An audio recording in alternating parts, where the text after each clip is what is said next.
साथ में चुनाव कैसे लड़ेगा? राहुल गांधी जी के ऊपर सवाल उठाने वाले मूर्ख लोग हैं। राहुल गांधी आज देश के सबसे महत्वपूर्ण लोकप्रिय जुझारू नेता है।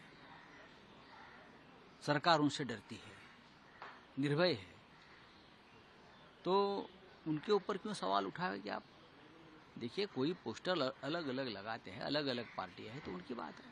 आज इंडिया ब्लॉक की बैठक होगी और 23 दल उसमें शामिल होंगे, जिसमें तृणमूल कांग्रेस है, शिवसेना है, समाजवादी पार्टी है, अखिलेश जी के लीडरशिप में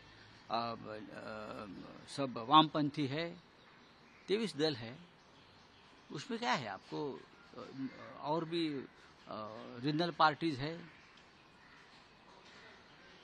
और ठीक तरह से बैठक होगी और 2029 की रणनीति तय होगी। सर, उद्धव ठाकरे भी शामिल हो रहे हैं? हम शामिल हो गए, हाँ, लेकिन हम वर्चुअली शामिल हो गए। यहाँ से हम लोग 12 बजे और पूरी मीटिंग तक हम वहाँ शामिल रहेंगे। सर, 2029 का एजेंडा लेके आप कह रहे हैं कि एजेंडा एक ही है, देश के गद्दारों को सत्ता से हटाइए, जिसने देश में एक भ्रष्ट व्यवस्था निर्माण की है सबसे ज्यादा, उनको हटाइए और एक ऐसी सरकार लाए पारदर्शक, स्वच्छ।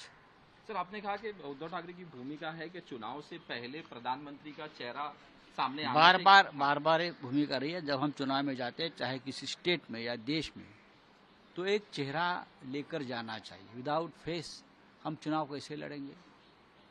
तो इस देश का प्रधानमंत्री कौन होगा, हमारा इंडिया अलायंस का तय होना चाहिए। सर, डीएमके और टीवीके के बारे में आपने कहा कि टीवीके को भी अलायंस में आना चाहिए।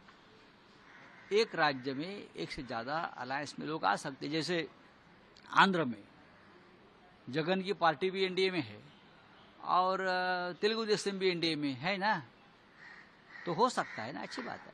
राज ठाकरे पे बात हो रही है कि राज ठाकरे भी इंडिया ब्लॉक में, अगर उनकी इच्छा है तो जरूर हम इंडिया ब्लॉक के बड़े नेताओं के साथ बात करेंगे।